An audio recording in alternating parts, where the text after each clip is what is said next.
The following case file is a fictional crime story crafted for entertainment.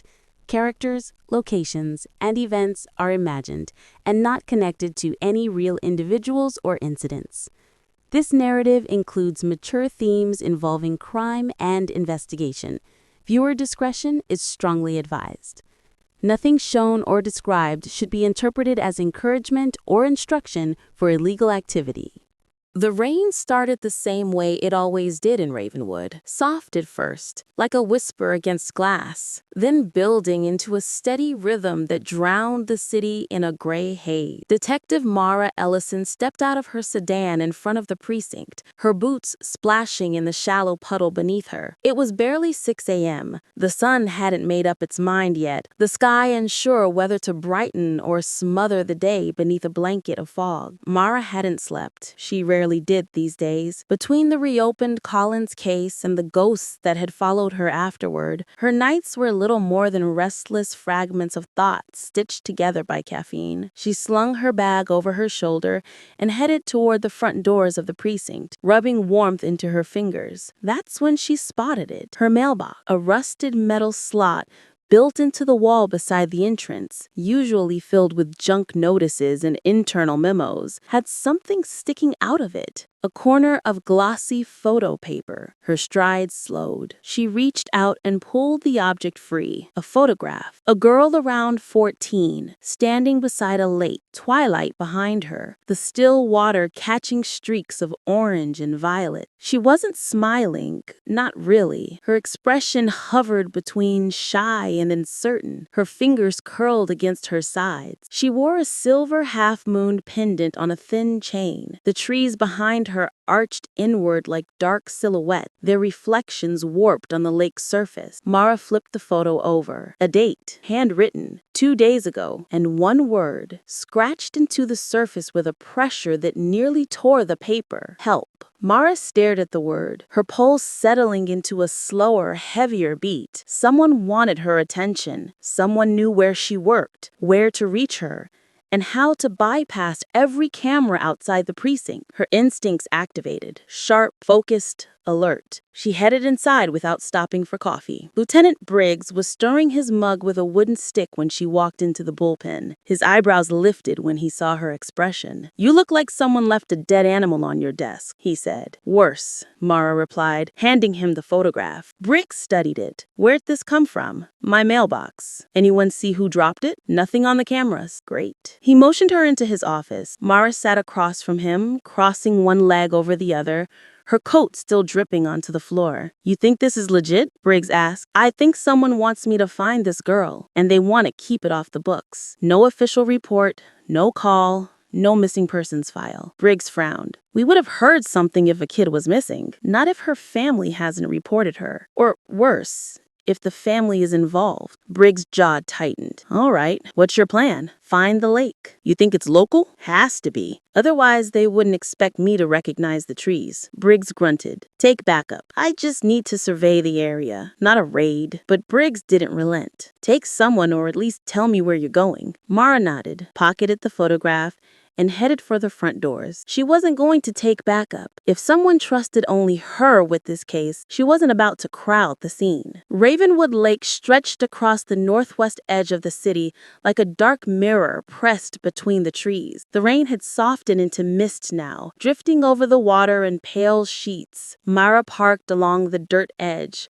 stepped out and inhaled the crisp scent of wet earth and pine. She compared the photograph to the landscape. 3 crooked pines leaning right, one fallen, a curve in the shoreline like a shallow crescent. The place existed exactly as shown in the picture, untouched by time. She walked to the water's edge. Her boots sank into the soft soil. She crouched and examined the ground. Footprints, small, likely the girl in the photo, and next to them, another pair, heavier, deeper, adult male. They faced each other, then turned abruptly toward the woods. The prints showed signs of movement, dragging, shifting weight, a struggle. Grass flattened, soil disturbed, twigs broken. Someone had pulled the girl away from the shoreline. That word on the back of the photo echoed again. Help. Mara stared at the word, her pulse settling into a slower, heavier beat. Someone wanted her attention. Someone knew where she worked, where to reach her, and how to bypass every camera outside the precinct. Her instincts activated, sharp, focused, alert. She headed inside without stopping for coffee. Back at the precinct, Amani was already at her desk when Mara walked in. The young tech analyst looked up from her computer with a bright, curious expression. "Morning, Detective Ellison. You got something?" Mara handed her the photograph. "Scan this. Look for hidden reflections, hidden details, anything in the metadata." She tilted her head. "Someone sent this anonymously?" "Yes." "Creepy. Potentially life or death." Mara nodded, sliding the photograph into a scanner. The image appeared on her monitor in sharp detail. "Okay," she said, typing quickly. "Let's zoom in on the water." The screen tightened around the lake's reflective surface. Ripples distorted the colors, but something else lurked beneath them, something faint. "There," Imani said. "See that shape?" Mara leaned closer. A figure, a man, standing just behind the girl, partially obscured by the trees. He wasn't smiling. He wasn't moving. He was watching her. "And she didn't take this photo," Imani whispered. "Someone else did." Mara's stomach tightened. "Check the metadata." Imani nodded. "Taken 2 days ago, using a digital camera. Not a phone. Old model. Likely early 2000s. Someone wanted this photo to feel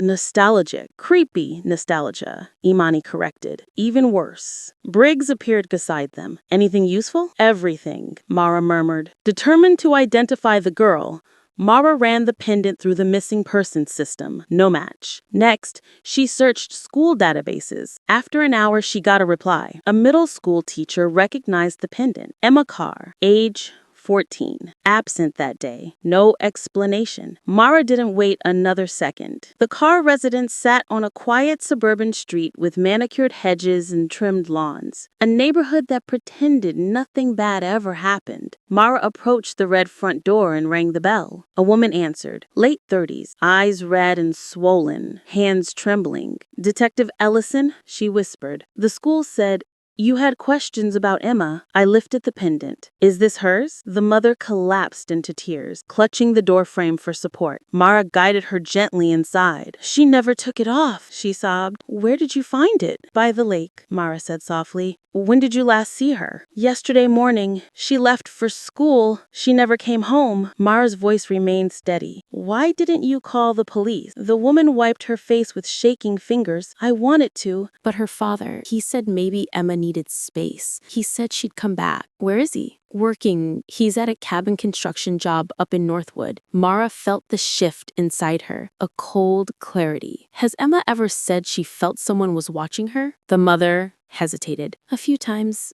She said a man followed her once, wearing a baseball cap. I thought she was anxious. I didn't think." She covered her mouth with her hand and cried harder. Mara placed a reassuring hand on her shoulder. "We're going to find her." But inside, Mara knew the truth. Someone had been stalking Emma for a while. Someone who knew where she walked, where she lived, where she hid. Someone who had taken that picture the moment before she disappeared. And someone who knew exactly how to reach Detective Mara Ellison. Mara called Briggs. "Get me the father's location," she said. Briggs pulled the contracting records. "Cabin number 7. Northwood Ridge. He checked in yesterday morning." "Any calls from his phone?" "None." Mara's lips tightened. "Meet me there." "Ellison, do not go alone." But Mara was already in the car. The cabins in Northwood Ridge were spread far apart across a forested hill, their wooden frames aged by rain and time. Cabin number 7 stood slightly apart, facing a clearing. Mara parked several feet away and approached quietly. The door hung open. The inside was a mess. A chair overturned, a mug shattered, a jacket on the floor, dusty tool bags shoved against the wall. But what caught Mara's attention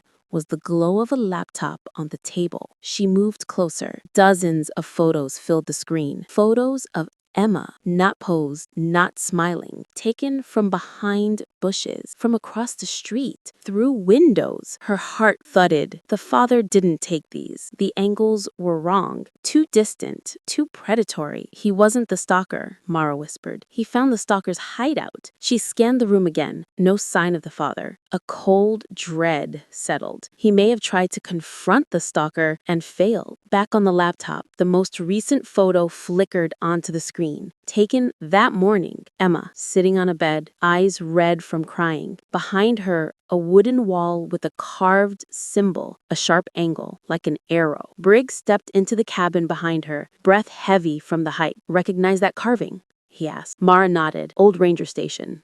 Deep woods, abandoned years ago." Briggs cursed softly. "Hell, she's alive. Or she was this morning." Briggs gave her a look she'd come to respect. A look of total trust mixed with deep worry. "Then let's move." They left the cabin immediately. The forest closed around them as they followed the winding path toward the old ranger station. The air thickened, shadows stretching long between the trees. The deeper they went, the more Mara felt the woods watching them. The station appeared like a ghost between the branches. Wooden, sagging, windows broken, roof warped by storms. Mara raised her weapon. Briggs flanked her. They entered slowly. Something moved inside. A small cry. Emma, tied to a chair, bruised, terrified. Mara knelt quickly, soothing her. "Emma, I'm Detective Ellison.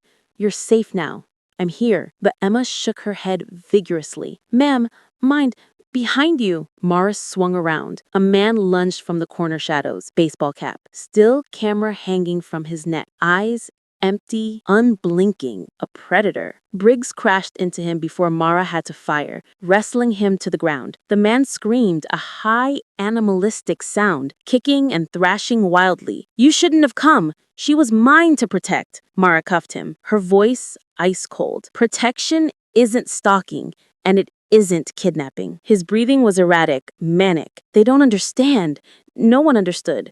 But you," he looked up at her. "You came because I sent you the message." Mara froze. "You sent the photo?" He grinned, slick, hollow. "You were the only one who'd find her. You were chosen." Her skin crawled. This wasn't just obsession. It was delusion. He had orchestrated the entire thing. Not just the kidnapping, but the rescue, the ultimate fantasy in his warped mind. A damsel in distress, a villain, and a hero. "Heroes need villains," he whispered. Mara's blood turned cold. This would haunt her. But Emma was alive, and that was enough. For now, back at the precinct, Emma was reunited with her mother. Mara watched from a quiet corner, arms folded tightly, exhaustion tugging at her bones. Briggs approached with 2 steaming cups of coffee. "You did good, Terry," he said. Mara didn't respond. Her eyes stayed on Emma. Briggs followed her gaze. "You okay? Ask me tomorrow." Briggs nodded, understanding her too well. Mara stepped outside into the rain. The sky had cleared just enough for slivers of moonlight to break through the clouds. She stood beneath the overhang, letting the cool air wash over her. In Ravenwood, victory rarely felt clean, but some nights, saving one life felt like saving the whole world. She took a deep breath. This wasn't the end of her story, just another chapter in Midnight Casefiles. The hallway outside Interview Room 2 hummed with low conversations and the soft tapping of keyboard. Mara stood with her arms crossed, leaning slightly against the wall as she watched through the one-way glass. Howard Dale, the man who had kidnapped Emma, sat slumped at the metal table. His baseball cap had been removed, revealing thinning blonde hair plastered to his scalp. His hands twitched every few seconds, like he was fighting the urge to reach for something that wasn't there. A young uniform sat across from him, attempting to take a preliminary statement. Howard stared blankly at the table, barely responding. Briggs approached Mara with a coffee, though she didn't reach for it. "You're thinking too loud," he said quietly. "I'm thinking the girl in that photo is lucky, luckier than she knows." Briggs exhaled. "We'll get him for everything. Unlawful imprisonment, endangerment, stalking, plenty to keep him locked." "That's not what worries me," Mara said. Briggs gave her a sidelong look. You're wondering why he sent the photo directly to you. Mara nodded. Howard Dale had been a ranger 2 decades ago, stationed around Ravenwood's lakes and forest edges. He wasn't a random drifter or some weird loner that popped out of nowhere. He knew the land, he knew the shadows, and he seemed to know her, at least in the warped way unstable minds fixate on people they think understand them. Briggs sipped his coffee. He said quietly, "We can't always know why people latch onto us, but you should know this. Dale didn't just choose you. Something about your cases, your reputation, my stubbornness," Mara offered. "That too." Briggs smirked. She kept her arms folded. "I don't like being chosen." Briggs' smirk softened into something more familiar. "Get used to it. You're getting a reputation for reopening cases no one else wants to touch. That's not a reputation. That's a warning." Before Briggs could respond, Imani hurried down the hallway, carrying a tablet. "Detective Ellison," she said, "I have something for you." She handed the tablet over. Mara tapped the screen. A photo appeared. Another picture of Emma. The metadata overlay glowed in bold letters. "Taken yesterday morning." The image showed Emma sitting on a stump near the woods, wearing a backpack, head down. She looked tired, sad, alone. But there was something else. A second figure. Blurred, distant. Someone crouching beside a tree, watching her. "Dale?" asks Briggs. "No." Mara shook her head. "Same ball cap, same jacket, but the build isn't right. Dale's shoulders are narrower. This man's are wide.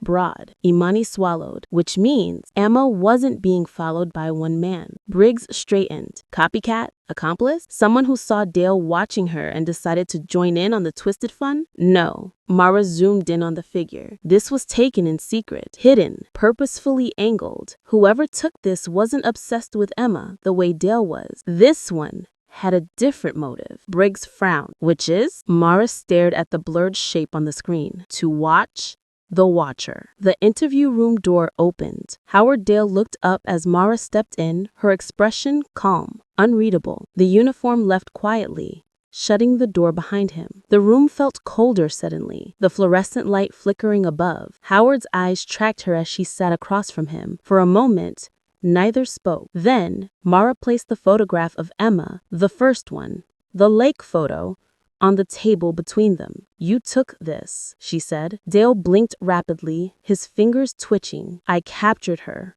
The moment. She was pure." His voice trembled with a mixture of awe and delusion. "They don't understand purity. Not like I do." Mara kept her tone steady. "Why send it to me?" He leaned closer, eyes shining with a strange reverence. "Because you see things. You follow truth. You saved that man, the one they buried in lies." His mouth curled into a trembling smile. "People talk about you, Detective Ellison. They say you see the rot hiding under floors, behind walls, under their voices. You look where others look away." Mara stayed expressionless, though her throat tightened. "He meant the Price case. You wanted me to find her," she said. "Yes." He nodded eagerly. "They weren't going to look. They never look. Not until it's too late. But you were chosen." "By who?" Dale blinked. Confusion washed over him. "By me." Mara slid another image onto the table, the second image Imani analyzed. "You didn't take this one," she said. Dale's forehead creased. "What?" "This is Emma. Same woods. Taken the day before she disappeared." Mara pointed at the blurred man in the background. "This isn't you." Dale's breathing changed, quickened. His fingers began tapping against the table in uneven patterns. No, that's a mistake." "It's not," Mara said gently. "Who is he? Who else was there?" Dale's chest heaved. His pupils shrank. His fingers dug into the metal table. "No one else," he shouted. "I watched her. Me. She was meant for me. Not him." "Him?" Mara pressed softly. Dale's mouth hung open, but no words came out. His eyes darted toward the corner of the room, as if someone else was standing there, someone only he could see. Then he whispered, "He wanted her too." Mara froze. Briggs stepped into the doorway, having listened from the hall. His voice dropped low. "You're telling me there's a second suspect out there?" "Not just a suspect," Mara said. "A watcher. Someone who watched the Watcher." Dale started laughing. The sound was brittle, sharp, jagged. Tears slid down his cheeks as he laughed into his bound hands. "You'll never catch him. he whispered. He knows the woods. He knows the shadows. He sees everything. He's been here longer than any of us. Mara's pulse quickened. She stood abruptly. Briggs followed her out. In the hallway, he asked, "You believe him?" "Yes, because he's not lying out of cunning or fear. He's lying because he's jealous." "Of another predator?" Briggs asked. "Of another hunter," Mara corrected. Mara spent hours digging into Dale's background. Old ranger records, patrol logs, archived complaints from hikers. Most were petty. Strange encounters, someone feeling watched, odd noises in the woods. But one report stood out. Report filed 14 years ago.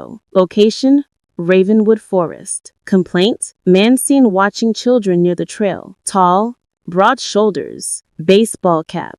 Didn't speak. Filed by Ranger Howard Dale. Status, unresolved. Mara's heart dropped. Dale had filed the complaint himself, meaning someone taught him or someone drew him in. She dug deeper into ranger station logs, names of personnel, schedules, reassignments. One name appeared repeatedly during the years Dale trained. Calvin Roach, ranger, aged 25 to 38 during his tenure. No disciplinary actions, suddenly left the job. No forwarding address. Last known location, Ravenwood Woods Outpost, Cabin Center 3. Briggs stood behind her, reading over her shoulder. Roach, tall, broad shoulders, wore baseball caps in every ID photo. "This is our second man." Mara closed the folder. "And he's been doing this far longer than Dale ever knew how." Briggs rubbed his face. "You think he's still out there?" Mara nodded once. "Dale worshipped Emma. Roach may have claimed girls long before Dale ever knew how." A chill rippled through the room.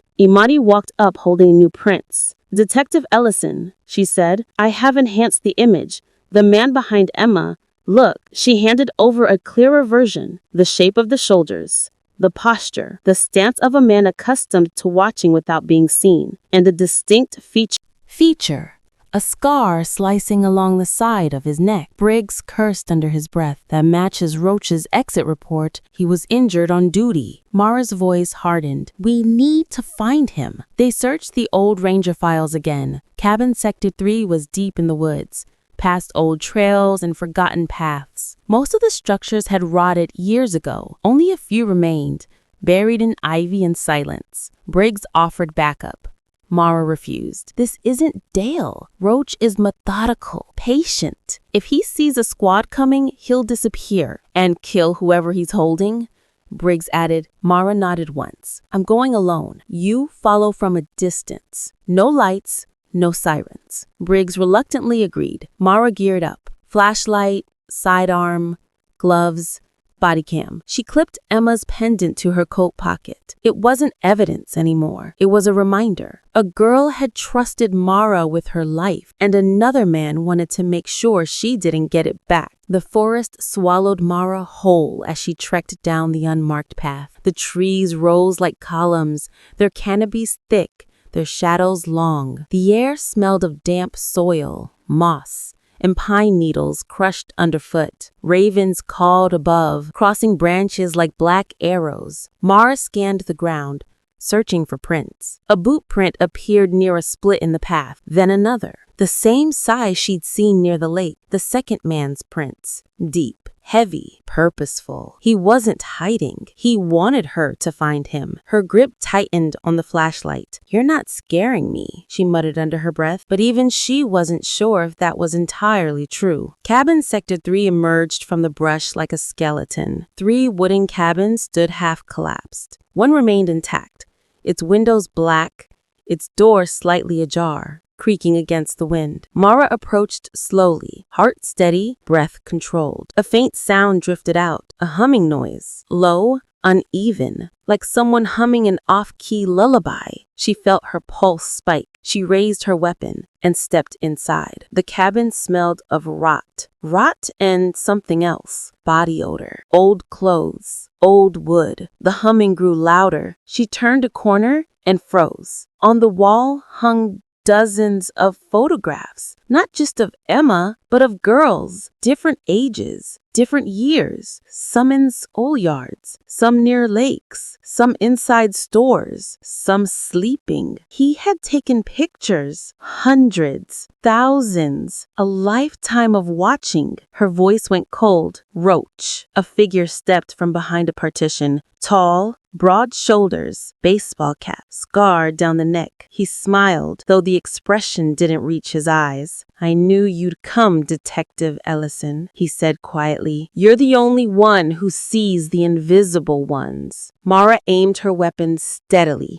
Calvin Roach, hands up, now. Roach chuckled. You think I fear that gun? I think you fear what happens when your shadows burn, Mara replied. His smile faded. You shouldn't have saved the girl, Roach said. She wasn't meant for Dale. Mara's stomach tightened. He was worshiping her, but worship only delays the inevitable. I taught him that. I taught him everything. Mara took a careful step forward. Where is Emma's father? Roach tilted his head. Persistent. I like that. Where is he? A soft groan drifted from behind Roach. Mara's breath caught. Emma's father, alive, bound, barely conscious. She shifted her aim, but too late. Roach lunged. A crash sounded as the two collided in the cramped, rotting cabin. Mara fell back, hitting the wall. A photo frame shattered beside her. Roach pinned her, forearm pressing into her throat, breath hot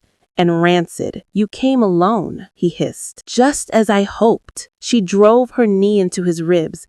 He grunted, loosening his hold long enough for Mara to shove him off. They stumbled across the uneven floorboard. Her weapon skidded under a shelf. Roach reached for her again. This time, she grabbed a broken board and slammed it into his shoulder. He roared in pain, staggering. Outside, Briggs' voice echoed faintly. Ellison! Roach froze at the sound. Mara dove for her gun. Roach bolted through the back door, disappearing into the woods. Mara cursed and sprinted after him, ignoring the ache in her ribs. But Roach was fast, too fast. He vanished into the trees as twilight bled into night. Briggs reached her side, breath heavy. You okay? No, Mara said. He got away. They hurried back inside to free Emma's father, who whispered hoarsely. He said she wasn't meant for Dale. She was meant for him. Mara felt a chill sharper than any she had known. This wasn't over. Roach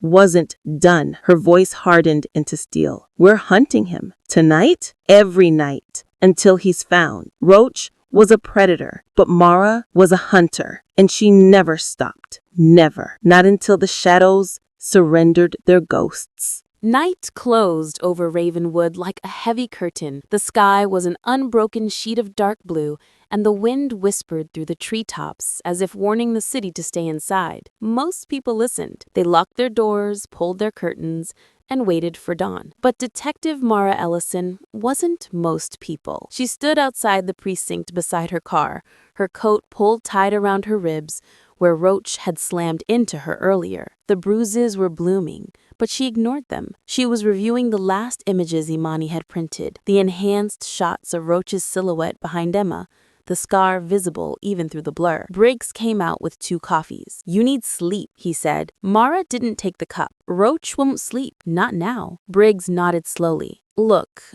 I've put out a regional alert. Patrols are sweeping the outer roads. Forest units were called in from park services. Roach won't get far. Mara shook her head. He's been getting far for years. Briggs sighed. Ellison, she continued. He knows every inch of those woods, every trail, every blind turn, every hiding place. He's survived off-grid before, and he's wounded, Briggs argued. You hit him good. Wounded animals are the most dangerous. Briggs didn't deny it. The wind carried the distant hum of sirens. Somewhere miles away, units were combing through cabins and sheds, hoping to catch a man who'd spent half his life learning how not to be caught. Mara exhaled, fog curling from her breath. Roach didn't take Emma. Dale did, but Roach intended to. Emma was never meant to survive. You think he'll try again?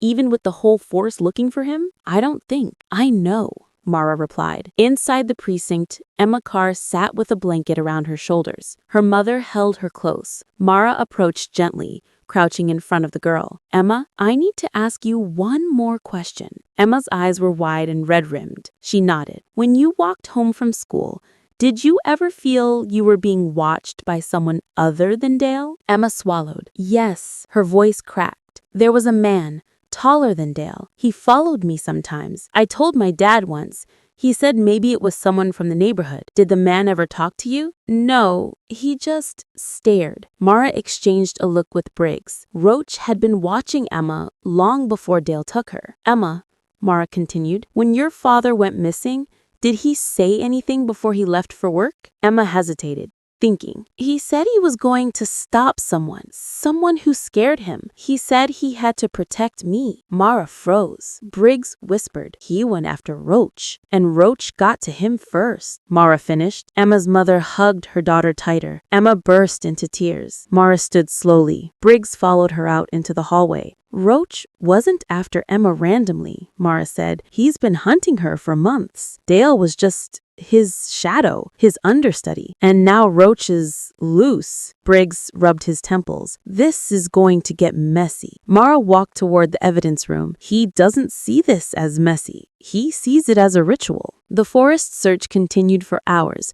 but Roach left no footprints, no broken branches, no signs of passage.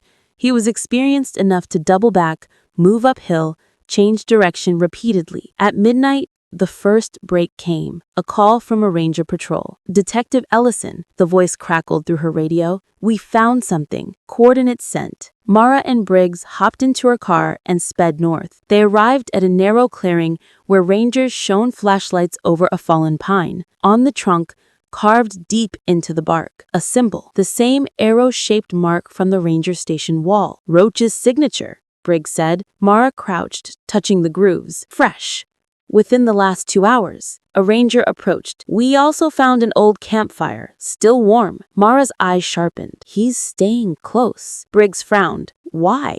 He should be running." "No," Mara said softly. "He should be hunting." It wasn't the city Roach feared. It was losing his ritual, his purpose, his prey. Emma had slipped from his grasp, but maybe. Mara stood abruptly. Briggs stepped toward her. "What is it?" Mara's mind raced. "Roach likes patterns. Look at his photos. Lakes, trails, woods, cabins. He doesn't branch out. He repeats cycles." "Meaning he's predictable," she said, "if we understand the pattern." Briggs crossed his arms. "Start talking." Mara pulled out the first photo, the lake image. He watched Emma here, watched Dale watch her, then the woods, then the ranger station.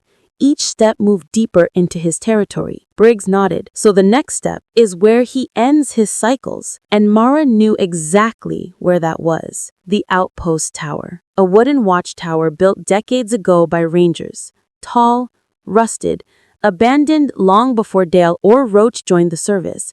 But it still stood, barely. And in Roach's old patrol log, it was the one place he visited more than any other. His thinking place, as one ranger had called it. A place high above the ground where he could watch everything. Below, everything, everyone. Briggs swore under his breath. "You're not suggesting he'd go back there." "He would if he wants to finish his ritual," Mara said. "To reclaim control." Briggs didn't argue. He knew she was right. The trail to the outpost tower was barely a trail at all. Roots tangled across the ground and branches clawed at Mara's coat as she walked steadily uphill. The forest was darker here, denser. Even the moonlight struggled to break through the canopy. Her flashlight illuminated patches of ferns and clusters of mushrooms. Her boots crunched over leaves. Every sound felt amplified. The rustle of an animal, the snap of twigs beneath distant steps, the call of night birds. She wasn't alone. She sensed Roach before she heard him. A subtle shift in the air, something watching her. From above, her hairs on her arms lifted. She didn't turn. Turning would confirm fear. Instead, she said softly, "You picked the wrong girl, Roach." A voice floated down from somewhere unseen, calm, smooth. "Wrong girl? No, I picked the perfect girl." Mara scanned the treetops. The voice echoed too evenly to pinpoint. "You almost killed her father," Mara said. "He interfered." Roach's voice hardened. "He interrupted the cycle, but I corrected that." Mara's stomach clenched. He's alive, for now. She felt her shoulders tense. Roach laughed quietly. You're good, detective. Better than Dale, better than anyone who's come before. But you misunderstand one thing. And what's that? Mara asked. You think I'm running. His voice grew closer. I'm not running. I'm leading. Mara tightened the grip on her weapon. Roach said, look up. Against her better judgment, she did. The outpost tower loomed above, silhouetted against the moon. Its wooden structure was half rotted, but the top platform stood strong. And on that platform, a shadow moved. Roach. He stood like a dark guardian, watching from above. Mara stepped forward. Why her? Mara asked. Why any of them? You want motive, a reason, something neat to put in a report. He leaned against the railing. But the truth is simpler. I take them because I can. Because I see them before the world ruins them. Because in the end, I am the one who decides who survives. Mara stepped onto the first steps of the tower, her weapon aimed. Roach didn't flinch. You think evil needs a dramatic origin, a childhood wound, a traumatic event? No, sometimes it's just a seed, and I let mine grow. Mara stepped onto the second platform. Roach, surrender now. Roach smiled faintly. You want redemption. I want clarity. We will never meet in the middle. He disappeared into the shadows of the top floor. Mara cursed under her breath and hurried up the final ladder. The wooden rungs groaned beneath her weight. Wind pressed against the tower, making it sway. She reached the top, empty, until she saw him behind her. Roach lunged. Mara dropped, spinning, barely dodging his grasp. He swung a metal hook. Rusted, jagged. It sliced the air where her head had been a moment earlier. She kicked his knee. He stumbled, recovering unnaturally fast. You're good, he growled, but I'm better in the dark. They collided again. The tower floor shuddered under the impact. Mara slammed her elbow into his jaw. Roach swung the hook again, grazing her arm. Pain scorched through her sleeve. He pinned her against the railing. The wood cracked. Mara! Briggs shouted from below. Roach sneered. Back up. You disappoint me. Mara's hand found her flashlight. She flicked it on. The beam hit Roach's eyes at point-blank range. He roared, stumbling backward. Mara surged forward. They fought at the edge of the platform, shadows dancing around them. Roach swung the hook again. It got lodged in the wooden railing. He tugged. The railing snapped. Roach lost balance. His eyes widened. Mara reached for him, but he pulled away deliberately. A final act of defiance. He let himself fall. His body hit the ground with a sickening thud. Briggs rushed to him, but it was already over. Calvin Roach was dead. His ritual ended not by justice, but by gravity. Later, as paramedics loaded Roach's body into a coroner's van, Briggs walked toward Mara. She sat on a fallen tree trunk, arm bleeding, chest heavy with exhaustion. You did everything you could, Briggs said. Mara didn't look at him. I wanted answers. You got them, just not the kind you wanted. Mara stared at her blood-stained sleeve. He would have killed Emma and her father and more, and now he won't. Mara breathed in deeply, feeling the weight begin to lift, just slightly. Dell's trial will be quick. He's unwell. Mentally fractured. And Roach, well, he answers to a higher court now. Mara finally met Briggs' eyes. It shouldn't take death to end a cycle. No, Briggs agreed, but sometimes death ends what life refused to face. A week later, Mara visited Emma and her mother. Emma hugged her tightly, tears in her eyes. Her father was recovering at the hospital, alive because Mara reached him in time. Are you okay? Emma asked quietly. Mara hesitated, then nodded. I will be. Emma smiled softly. Thank you for finding me. Mara brushed the girl's hair away from her face. You saved yourself, Emma. You held on. You were brave. Emma's eyes glowed with shy pride. Mara stepped outside into the crisp morning air. The storm clouds had parted. Sunlight filtered through the trees, casting rays onto the car's small garden. Briggs leaned against his car, arms folded. You ready to take a week off? No, she said simply. He exhaled. Didn't think so. Mara looked out at the quiet street. There's always another one, and you'll handle it.